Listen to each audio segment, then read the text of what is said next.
The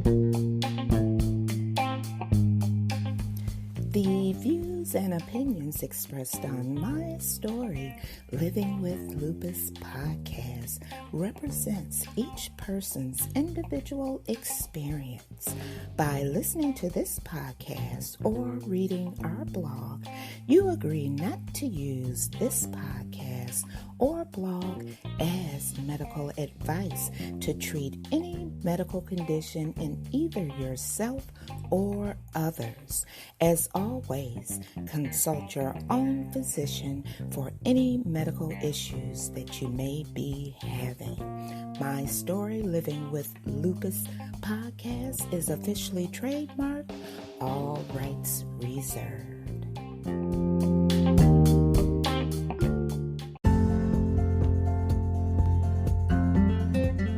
Thank you for joining me for another episode of My Story Living with Lupus podcast. I'm your host, Susan Hendricks, and I'm so glad that you could join me on this Thursday, March the 25th, 2021. Today's episode is all about how lupus affects the eyes. Also, you'll hear the latest in healthcare news. So, you know what I want you to do? That's right.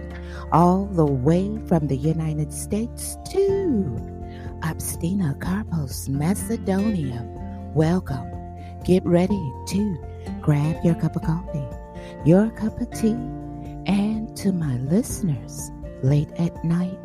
Now, you know I appreciate it. So get ready to grab your favorite glass of wine and come on and join the conversation right here on My Story Living with Lupus podcast.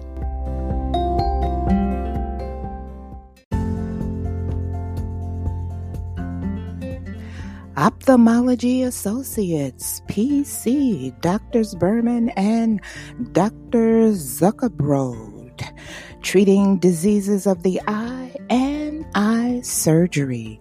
You can reach them at 313-341-3450.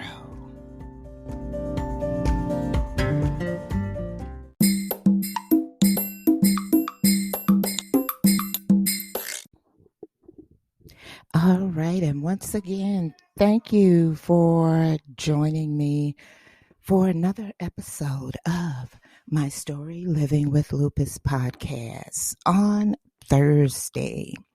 Now, have you ever woke up and you see that you may have a couple of blood vessels broken in your eye? This question is for those who have lupus, or let me say any autoimmune disorder. And you go on through the day and your eye just itch and it feels like you have a headache, but there's pressure over that eye where the blood vessel has burst. Well, I'm getting ready to discuss how lupus affects the eyes. We know that systemic lupus is a chronic autoimmune disease that can affect any part of the body, including the eyes.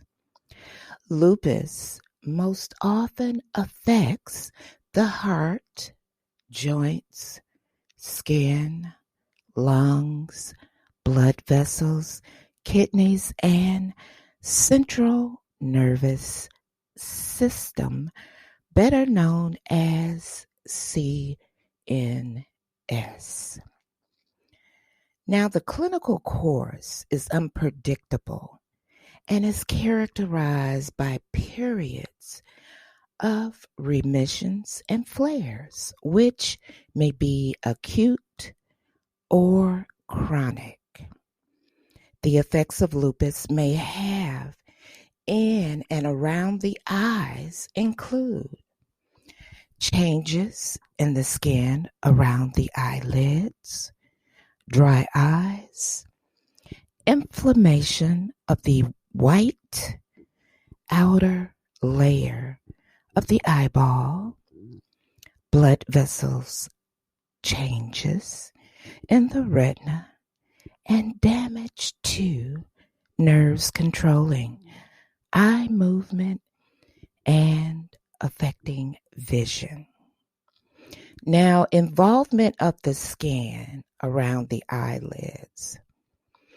This is most often related to the discoid lupus erythematosus, a form of cutaneous lupus.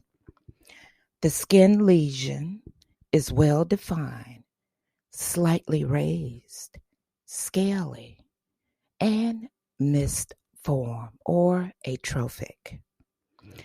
There are typically no symptoms, but occasional burning and itching may occur. Scarring may result in deformities along the edge of the eyelids. Now, dry eyes. Approximately 20% of people with lupus also have secondary Sjogren's syndrome. Now, we have talked about Sjogren's syndrome in previous episodes, but secondary Sjogren's syndrome is a condition in which the tear glands do not produce sufficient tears to lubricate and nourish the eyes. The other moisture-producing glands are similarly affected. Now, primary Sjogren's syndrome is a systemic disease that, like lupus, can affect many parts of the body. Typical symptoms are irritated, gritty, scratchy, or burning eyes, a feeling of something in the eyes, excess watering, or blurred vision. Now, advanced cases of dry eyes may result in damage to the front surface of the eye and impaired vision. The dry eye that is seen in lupus cannot be distinguished from other dry eye conditions. Scleritis. Now, scleritis is painful red eye condition. It's caused by inflammation in which the white sclera outer layer of the eye. Scleritis occurs in approximately 1% of people with lupus and may be the first sign of the disease. Now, I have been recently diagnosed with scleritis. You know, I asked you ever wake up and your eye is red?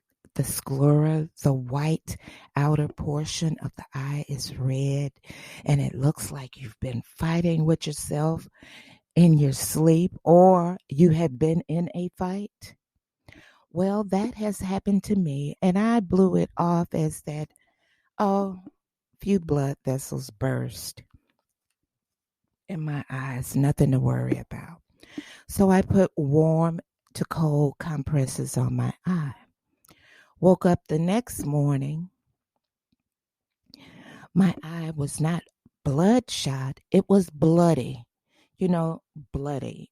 It looked bloody. So I said, okay, let me make an appointment with the eye specialist. I did. I went in on an emergency basis and was diagnosed with scleritis.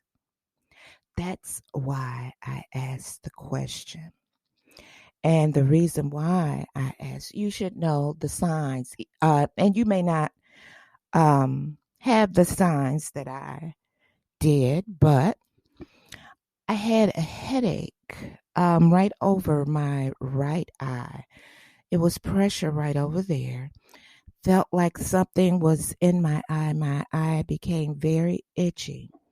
So I put the drops that were prescribed in by my eye specialist in my eyes, thinking, okay, the pressure is up in my eyes. Let me put the drops in to see if it would subside. No, it didn't subside. That headache lingered and lingered. And I tried the warm compresses over my eyes to the cool. And lo and behold, when I woke up, it looked like I hadn't been in a fight or I was fighting myself in my sleep. But the next day when I woke up, my eye was bloody, the worst I have ever seen. No, it was not bloodshot. It was bloody.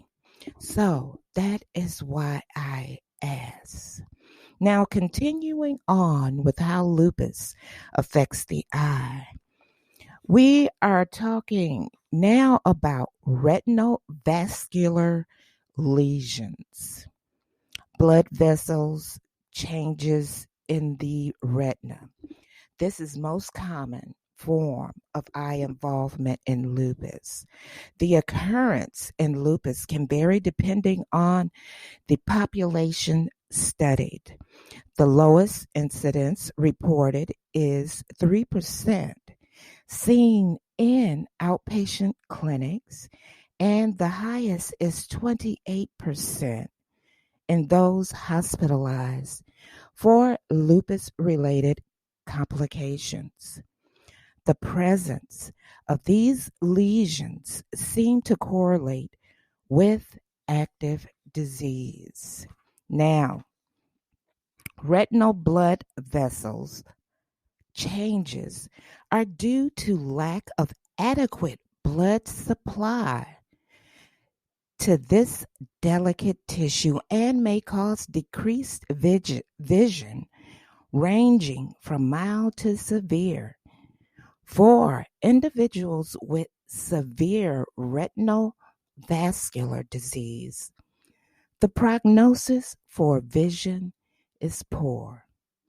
Retinal vein occlusions, which are blockages, and retinal artery occlusions have been reported, but these complications are rare and seem to be more related with CNS lupus. Now, neuro-ophthalmic involvement, which is basically nerve damage.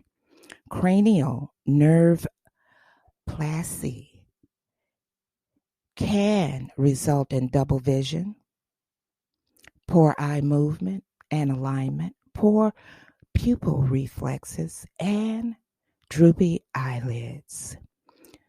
Lupus optic neuropathy occurs in 1 to 2% of people with lupus.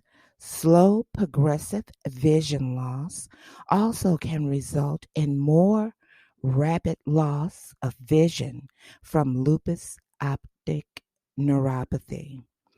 Damage to the visual nerve fibers in the brain may cause hallucinations and loss of peripheral vision and or central vision. Now, side effects of certain lupus medications. In addition, some of the medications used in the treatment of lupus may have ocular side effects, in particularly hydroxychloroquine, brand name of Plaquenil, can cause retinal toxicity over time, particularly at high dosage. Annual comprehensive eye exams are recommended by the American Optometric Association for people with lupus, especially for anyone taking Plaquenil. As a precaution, people treated with Plaquenil should get a baseline eye exam before or soon after starting the drug and visit an eye doctor, ophthalmologist annually. Long-term Plaquenil users on high doses will need to monitor eye health regularly to prevent retinal toxicity from long-term use. Now, as you guys know, I was on Plaquenil for quite some time and wound up with retinal toxicity. So I go to the ophthalmologist every 3 months. That's right, every 3 months I'm at my ophthalmologist.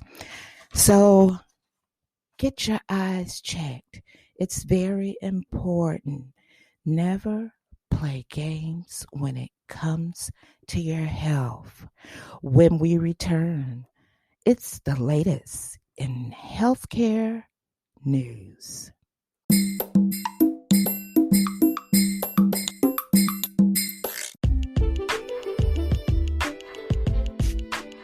If you would like to appear on an episode of My Story Living with Lupus, you can contact us at mystorylivingwithlupus@gmail.com.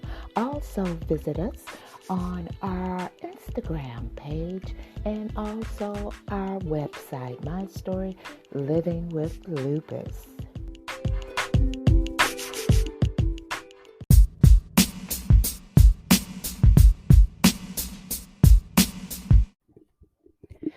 Now for the latest in healthcare news. A cardiologist coughs up $2 million for unnecessary procedures.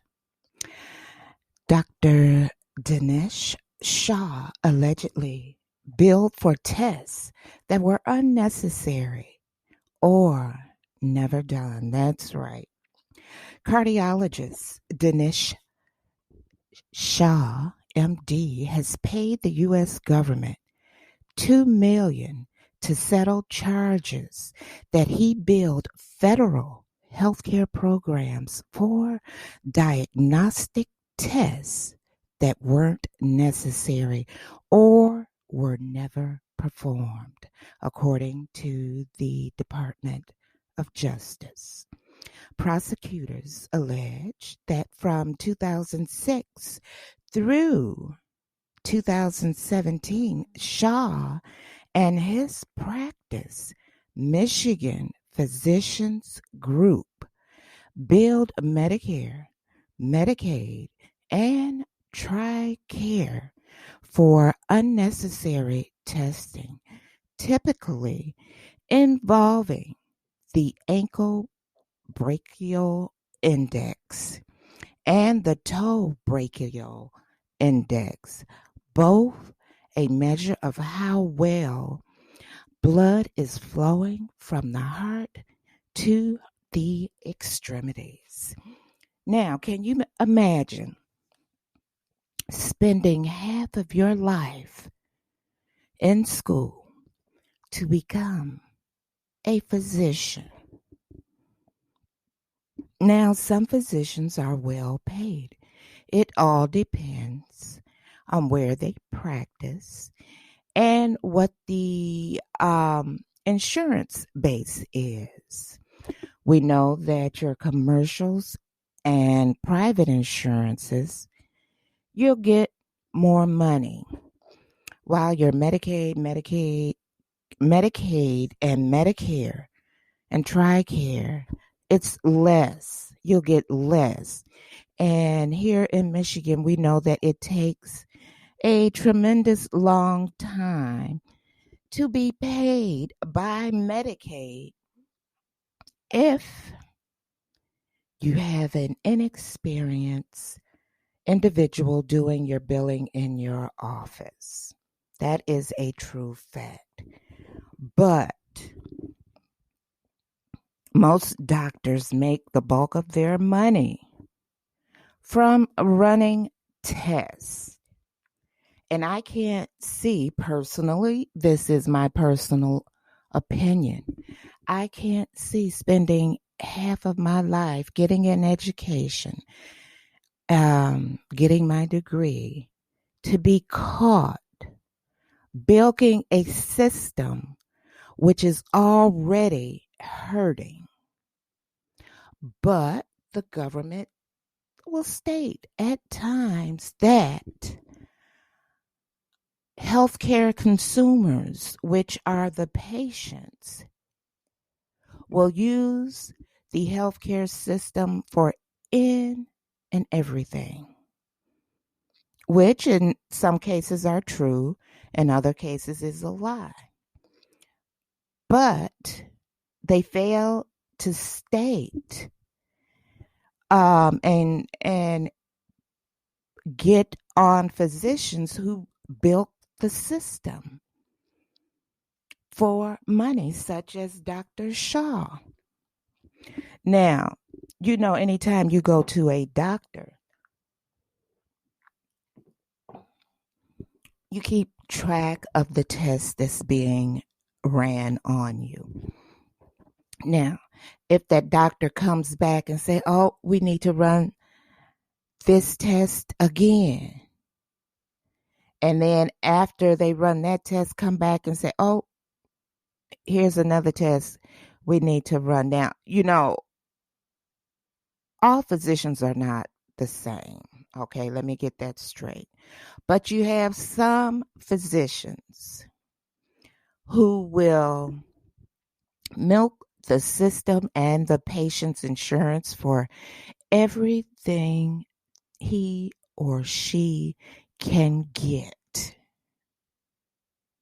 Now, and in some cases, you'll have a doctor, "Oh, I'm going to refer you out to see such and such a doctor." Okay, you referring me out to see this doctor. The first question you should be asking as a healthcare consumer, why do I need to be going to this physician? I'm just not going to take your word for it.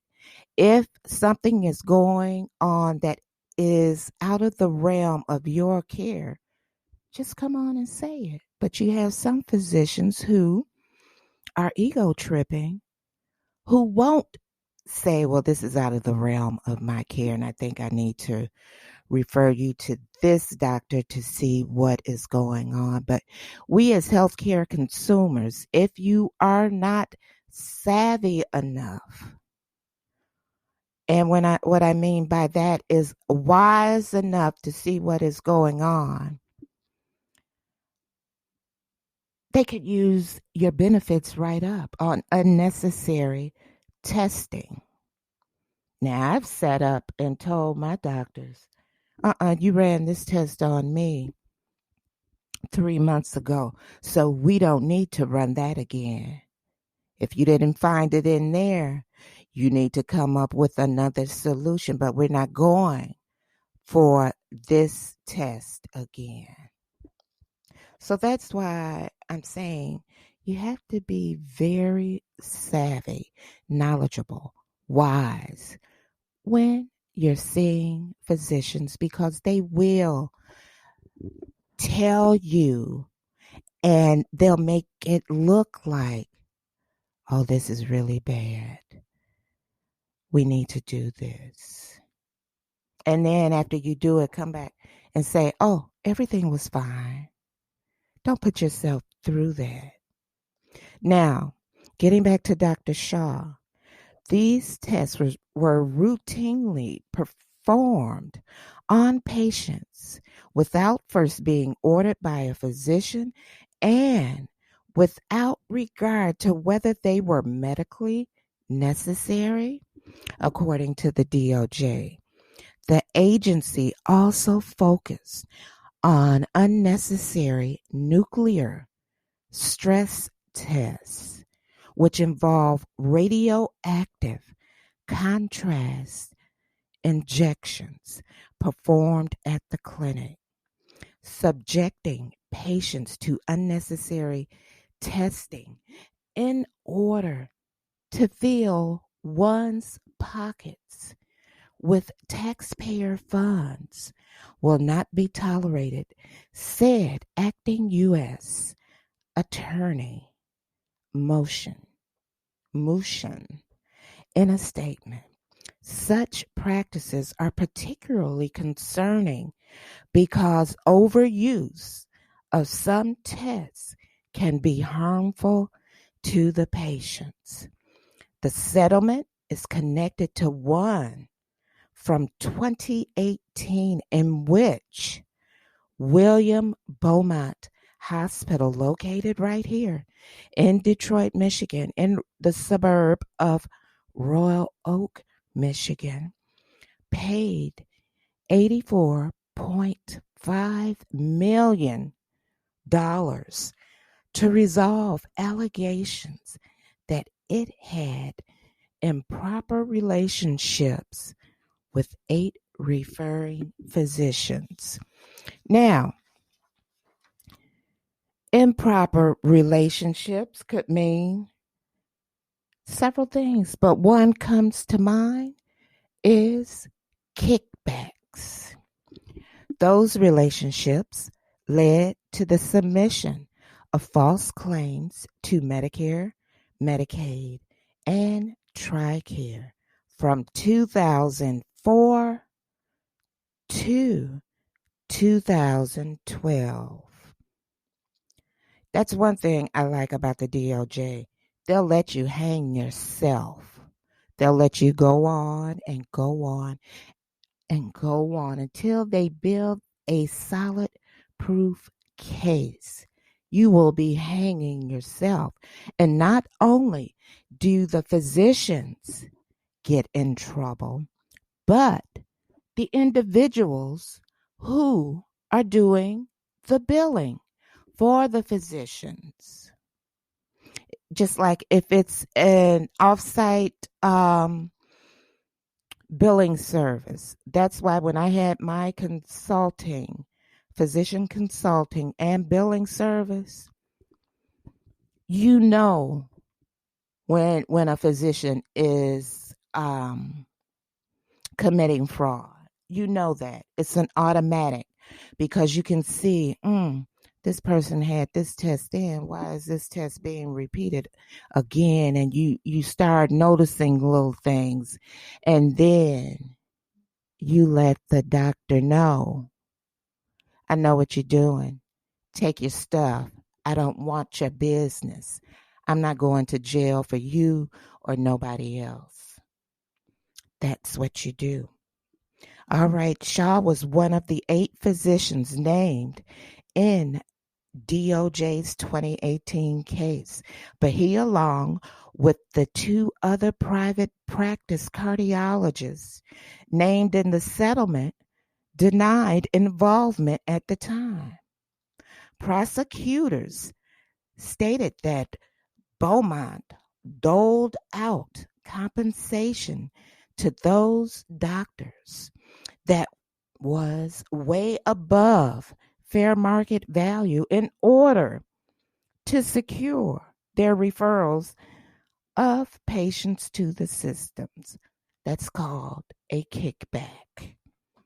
The hospital also allegedly provided free or cheap office space, as well as employees like nurses to work for those doctors. Kickback, kickback, kickback. The schemes came to light with the filing of 4 whistleblower lawsuits. I'm so glad.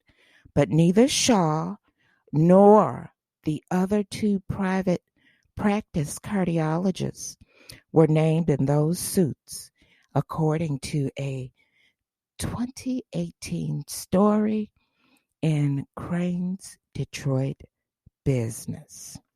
More than 21 physicians in total were named in those 4 lawsuits. DOJ stated Shaw's recent case originated in 2 other whistleblower lawsuits, filed separately by 2 former employees of Michigan Physicians Group, Arlene Klink and Christina Mela. In addition to the fine, Shaw and his practice also entered into an integrity agreement with HHS, Office of Inspector General, which will provide some oversight of the company's billing practices for a 3-year period. I bet you they'll tighten up on that billing now. The DOJ's press release noted that there's been no determination of liability in Shaw's case. Similarly, Beaumont was able to deny any wrongdoing in resolving its 2018 case. Beaumont has been embroiled in drama in which its physicians have been vocal about their lack of confidence in the corporate leadership.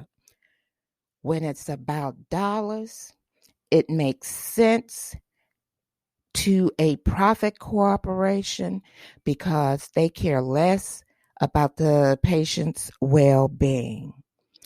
The complaints have focused on a toxic culture and administrators' pursuit of profits over patients. The 8-hospital health system was set to merge with Advocate Aurora Health last fall, but the deal fell through after physicians, lawmakers, and other stakeholders fiercely opposed the merger. Remember, it's always going to be profit over patient's care when you're dealing with any corporation such as these hospitals that are for profit. It's a well-known fact. Profits over patient's care. Be your own best advocate for your health. That has been the latest in healthcare news.